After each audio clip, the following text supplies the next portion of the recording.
ก็เป็นอีกแล้วเนาะวันนี้เราจะมาเล่าถึงพาเลตแต่งตาอันหนึ่งที่ว่าราคาย่อมเยาราคาถูก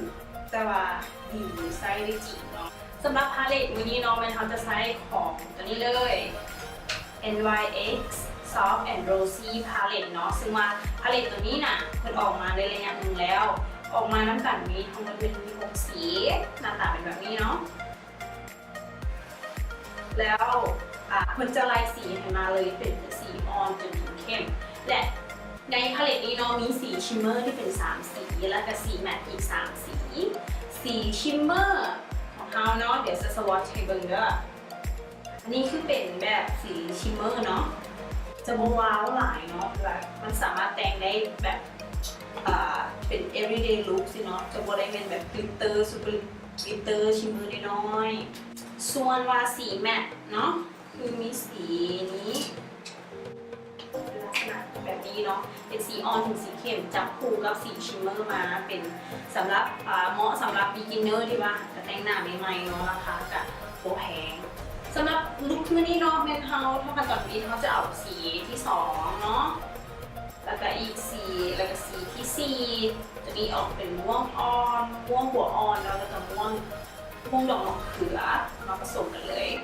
ไส้แปรงแต่งตาทั่วไปเนาะอันนี้มินิดีไซน์เป็นของมอร์ฟี่ M573 ทาเปลือกขาของเขาเนาะทาให้ทั่วเปลือกตาเลย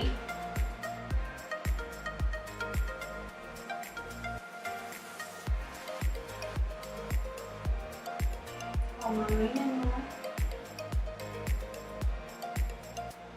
อันนี้ย้อนว่าตัวเองเป็นคนผิวค่อนข้างมีเป็นผิว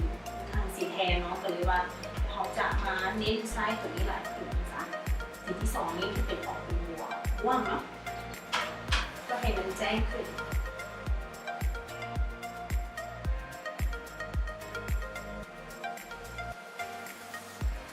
สีได้ประมาณนี้ต่อไปเนี่ยเขาจะเอา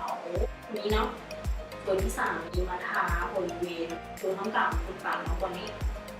จะใส่นิ้วเนาะเพราะว่ารู้สึกว่าตอนที่สวอตนี้มันมีชิมเมอร์ที่ตกเหนียวมาคิดว่าอาจจะใส่แป้งอาจจะบุกปันไหน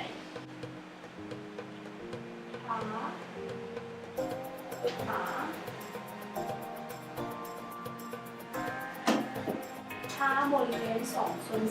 งเปลือกตาเนาะแล้วอีกตัวนึงที่เราเขียนไว้เดี๋ยวเราจะมาเบลนด์เขาจะเอาสีที่สีเนาะที่เข้มเป็นสีโลกเข้มเลยมาเบลนด์บอลหางตาเป็นเซอร์เคิลโมชั่นเนาะแล้วก็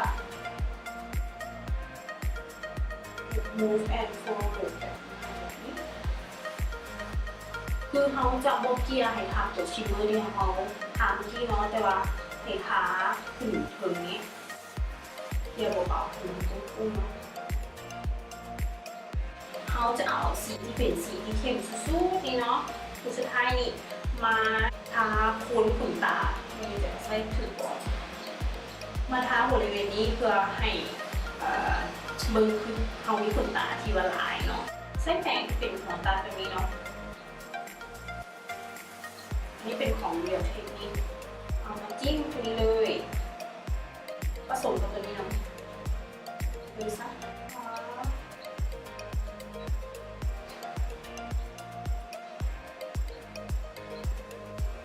ประมาณว่าแป้งอะไรเนื้อเราตัวไส้ตุ๋นอันเชโรนี่แทน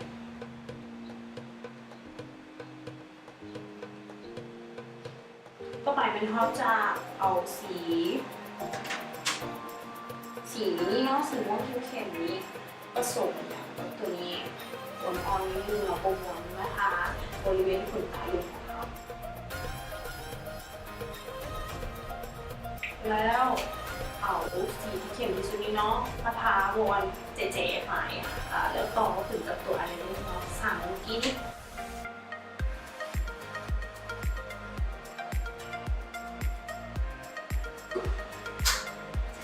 แล้วเนาะสำหรับลุคตัวนี้เดี๋ยวเขาไป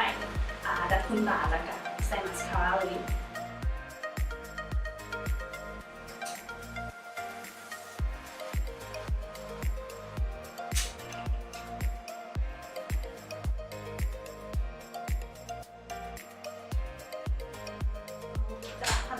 แล้วเนาะที่สำคัญเลยหลายๆคนมักลืม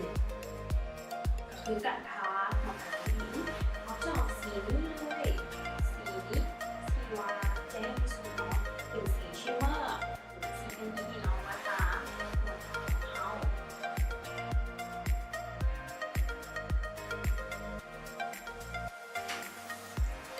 เรียบร้อยเนาะสำหรับลุคนี้ที่เฮาใช้พาเลตของNYX ตัวนี้เนาะเอาละสำหรับวิดีโอนี้เนาะขอสาวๆลองไปแต่งกันเด้อว่าสิยังเป็นยังไงแล้วสำหรับผู้ใดที่ว่าใช้ตัวพาเลตตัวนี้แล้วเนาะมักหรือมักจังไหนหรือว่ามีลุคอย่างใหม่ๆที่ว่าสามารถครีเอทได้จากพาเลตตัวนี้ก็คอมเมนต์มาบอกกันได้เด้อมาแชร์กันได้เนาะเราจะมาพบกันใหม่เนาะสำหรับวิดีโอหน้าจะมาแต่ง